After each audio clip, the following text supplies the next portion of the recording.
Hello, hi everybody, and welcome back to another one of Doing Hawaii's cooking videos. I don't do very many of these, but I do have a few recipes that I like to make, and this is one that I think y'all might like as well, so I wanted to share it with you. It's basically the pepper garlic cheddar is always better bread. It's an artisan loaf, and you actually use a Dutch oven to cook it in the oven, which makes it just, oh, so good. So let's get started. What you're going to need, ingredient wise, is real simple. You're going to need 3.5 cups of bread flour. You can use all-purpose flour, but I do recommend the bread flour because it has a little bit more gluten in it. You're also going to need a half a teaspoon of garlic powder. You're going to need a teaspoon of black ground pepper, and you're going to need 2 teaspoons of salt. And that's pretty much for the dough. Now, you're also going to need 1.5 cups of warm water, a teaspoon of sugar, and 2 teaspoons of yeast. And you will basically dissolve the yeast and the sugar in the water. So let's go ahead and get that started, because I'm one of those type of cooks that likes to proof my my yeast before. That way I know for a fact that it's actually working. So that's 1 teaspoon and 2 teaspoons. And we'll just give that a little bit of a stir, and since I'm done with this measuring spoon, I'm just going to use it to save on dishes.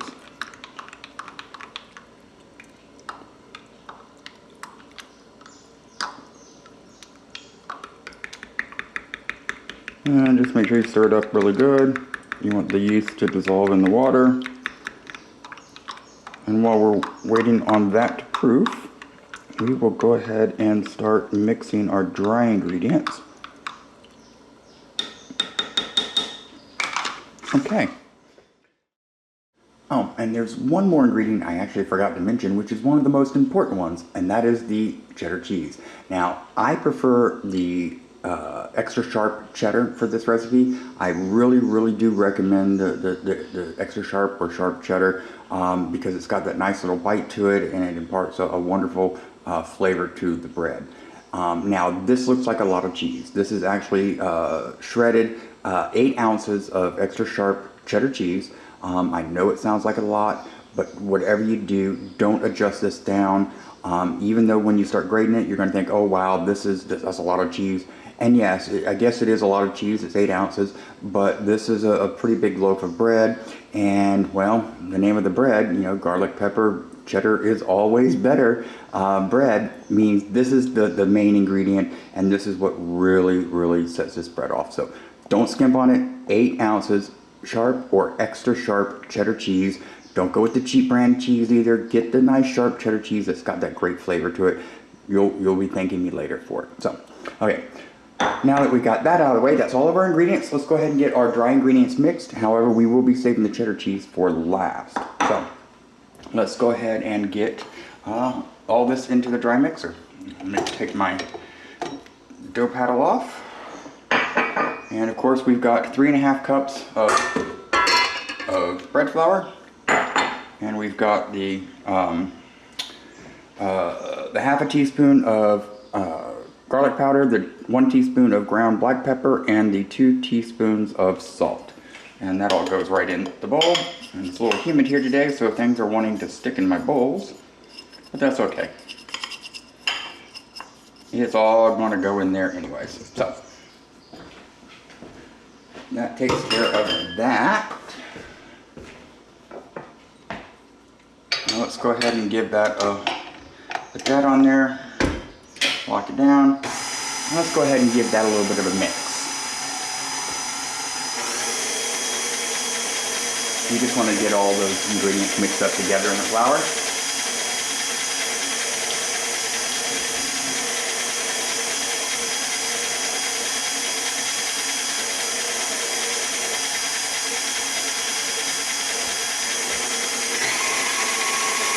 And don't turn your stand mixer on too high, or flour, of course, will go everywhere.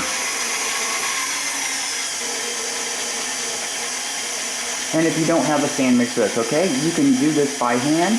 This is actually going to be kind of a wet dough, so it's going to be a little bit easier to hand mix, but it is going to be sticky, so be prepared for that if you do it by hand. I really recommend it if you're into cooking bread, get one of these mixers because it'll knead the bread for you as well, which saves you a lot of time and energy, and it does a very good job as far as I'm concerned.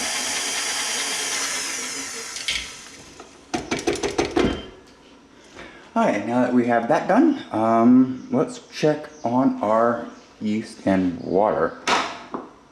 And yep, we got bubbles at the top, nice and foamy, so that means our yeast is doing what it's supposed to do, and that is to be fruitful and multiply.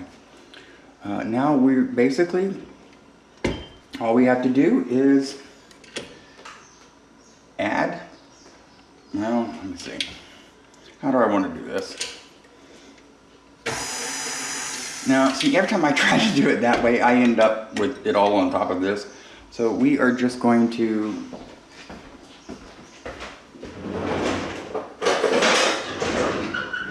need to get my silicone spatula. So we're just going to basically pour the yeast and water mix, well actually it's yeast, water, and sugar, into our bowl. And we're going to lock that down. We're going to put it on our low setting. And I recommend getting one of these silicone spatulas. They come in so handy for doing stuff like this.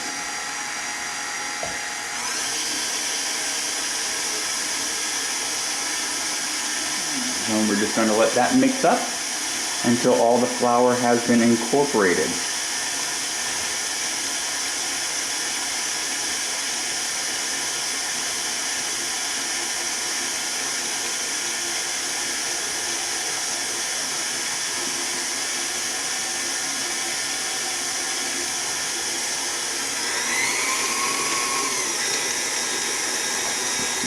See what I mean by turning it on too high? I got flour popping out. So we're going to turn that back down.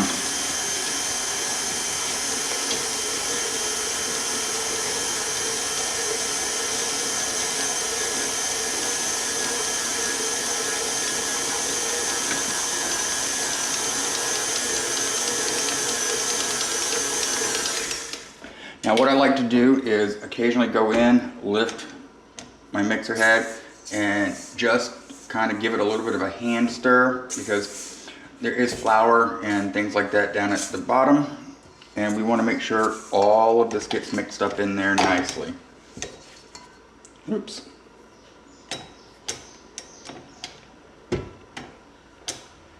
Okay.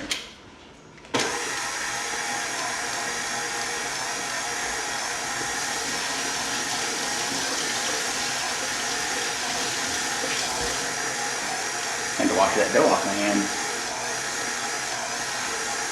When you hear the mixer bogging down a little bit, that means our dough is getting nice and thoroughly mixed and kneaded.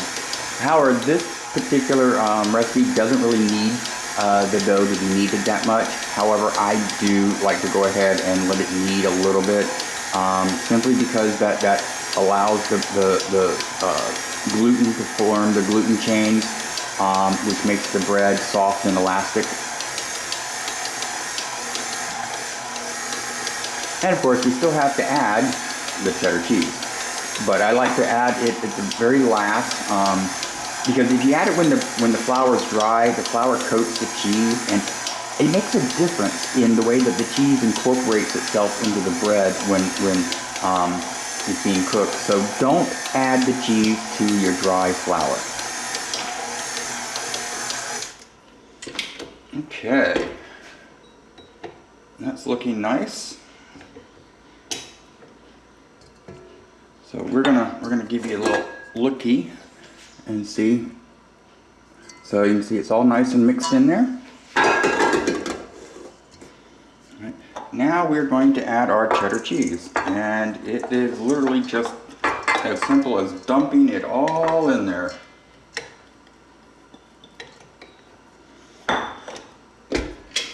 And then doing the same thing again. And mixing it up and allowing the cheese to be incorporated into the dough.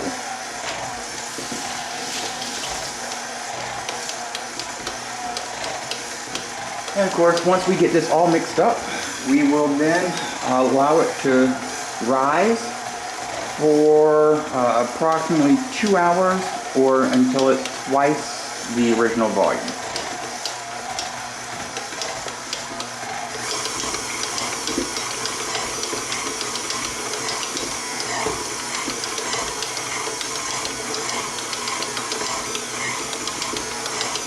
And at this point, you're going to start noticing that smell of the garlic and the cheddar and the pepper coming out of the bread. And it makes it almost unbearable because it smells so good. But you're going to have to wait. It's got to be cooked first.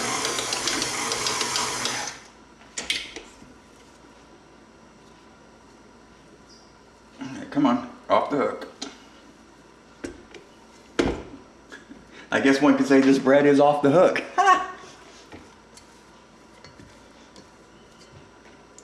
Alright, just to show you kind of what the dough consistency is. It's not super stretchy and it breaks apart relatively easy. So I want to let it knead just a little bit more.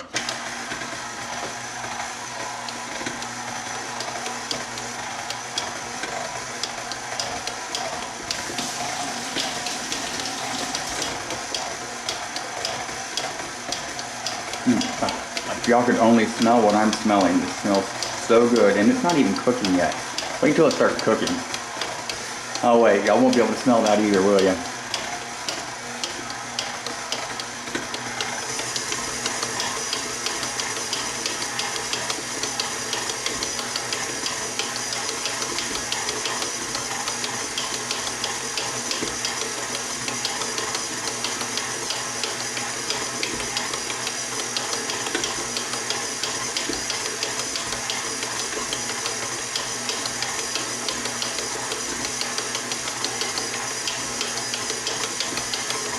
And y'all may have also noticed too, I didn't add any oil or butter to this recipe, simply because the cheddar cheese is got a lot of oil already in it, and that's where basically the oil for the bread comes from, is from the cheddar. Okay, look how pretty that dough is. I think we might be right where we need to be.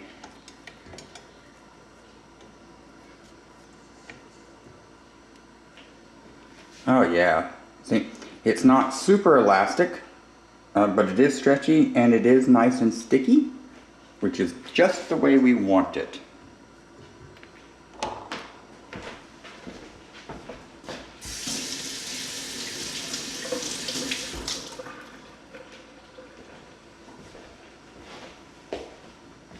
Okay, now we are going to clean all the extra dough off of the hook. And there's not a lot there, but I like to get as much as possible because, you know, this bread is so good, you're going to want every little drop. Trust me. Okay, that I think does it. Let me wash my hands real quick.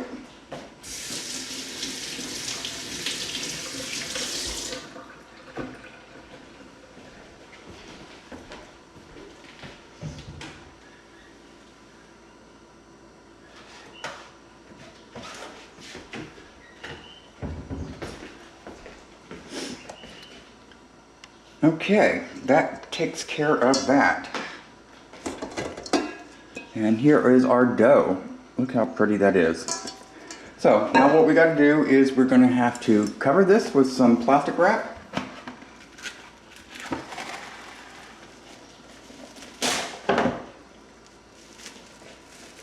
And we mostly cover this with plastic wrap just to keep anything from falling in while it's rising. So basically just cover it up, and you're going to want to stick it in a warm place and let it rise for about 2 hours or double in size. In my particular case, my oven has a bread proofing function on it, so we're going to stick it in the oven. Okay, with about 40 minutes left on the rise, I actually, what you do then is you need to go ahead and preheat your oven to 450 degrees. Then you need to stick your Dutch oven pan in the oven and preheat it for about 30 minutes because the pan needs to be, or the Dutch oven needs to be really, really hot. That's actually part of the cooking of this particular bread. So with the Dutch oven in the oven, it's almost ready. I'm going to go ahead and start prepping my bread. It has risen nicely, as you can see there. I'm going to remove the plastic wrap and we'll show you. See how it has actually doubled, which is exactly what we wanted.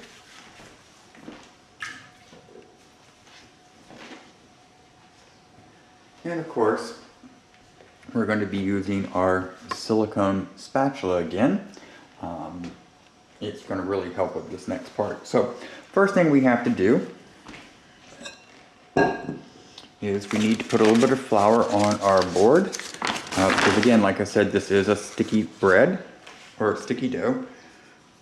So we want to put a little bit, just that out of the way.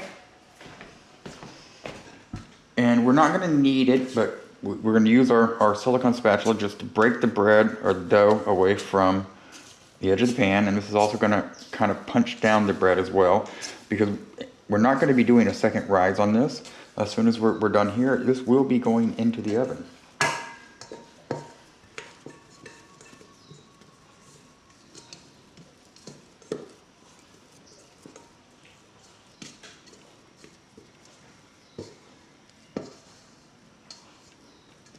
Oh, beautiful.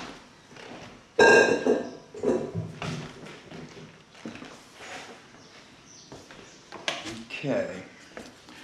Now, what we basically want to do is we're just going to shape our bread into a ball. We're not going to need to knead it or anything of that nature. So we just want to basically bring these edges up so we get a nice round and seamless bottom side, well, which will ultimately be our top side. So slide that over. Now what you're going to need next is you're going to need a sheet of parchment paper, non-wax. We don't want to use wax paper for this, and we're just going to very gently pick up our dough.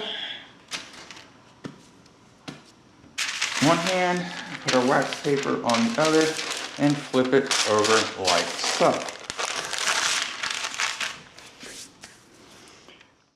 Okay, now what we're going to do is we're going to grab our Dutch oven out of the oven. And you need to be very careful because this cast iron, well, I'm using a cast iron one. You can use a porcelain glazed one if you want, but I prefer the cast iron. But you have to be very careful because this is very hot, 450 degrees hot. So we're going to go ahead and pull the lid off temporarily. And now we're going to grab our dough by the four corners of the parchment paper, just like so. And then we're going to drop it down into the Dutch oven.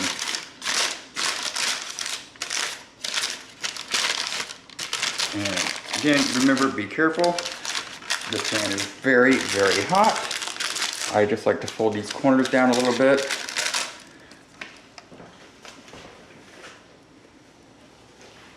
And then take your lid and place it back on top. And in the oven it goes.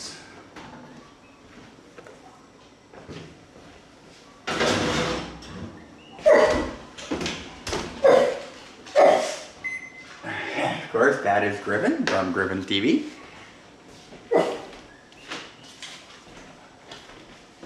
So we put that in the oven and we're going to bake it for 30 minutes covered.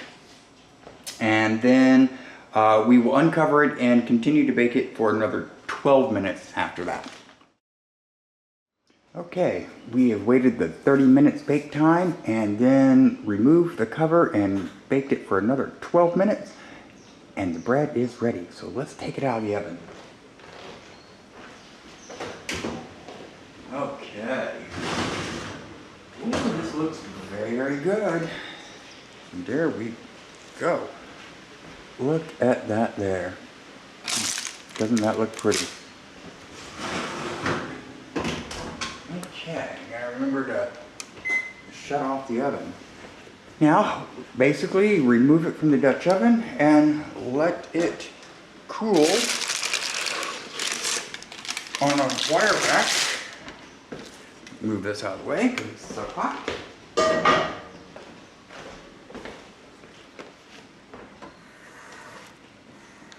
Okay, and now we're going to let it cool on the wire rack. Move that over there out of the way so we can get a better look at this.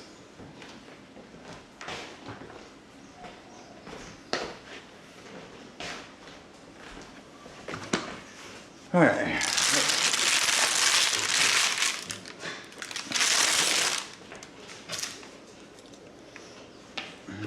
Okay, I want to remove it from this parchment paper because you don't want it to, basically we don't want it to sweat on the bottom as it cools. That'll make for a soggy bread. So there you have it. This is the garlic pepper cheddar is always better bread, and it is so yummy. So we're going to let it cool for about 10-15 minutes, and then I'll cut it and show you what the inside looks like.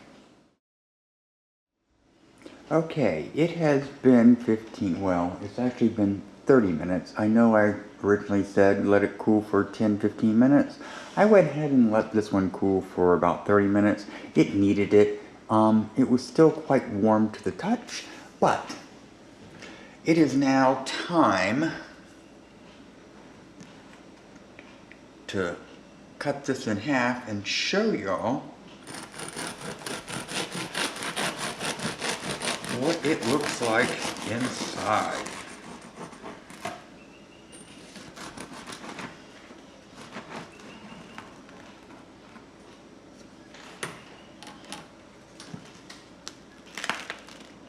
Oh, look at that. Isn't that just amazing? Oh, and if y'all could smell what I smell. Well, if you bake this recipe, you can smell what I smell. So yes, that is an amazing loaf of bread. Oh, I can't wait to try this. See, look at y'all close up look. You can see the little spots of melted cheddar. See, and that's why I said don't skimp on the cheddar. Use the whole 8-ounce block because then you get these little spots of cheddar throughout all the whole bread. But okay, there you go. This is the garlic and pepper cheddar is better bread cooked in a Dutch oven. It's really simple and easy, as you saw here in the video. So I highly recommend you giving it a try at home. And of course, thanks for watching. You have an amazing morning, afternoon, or evening.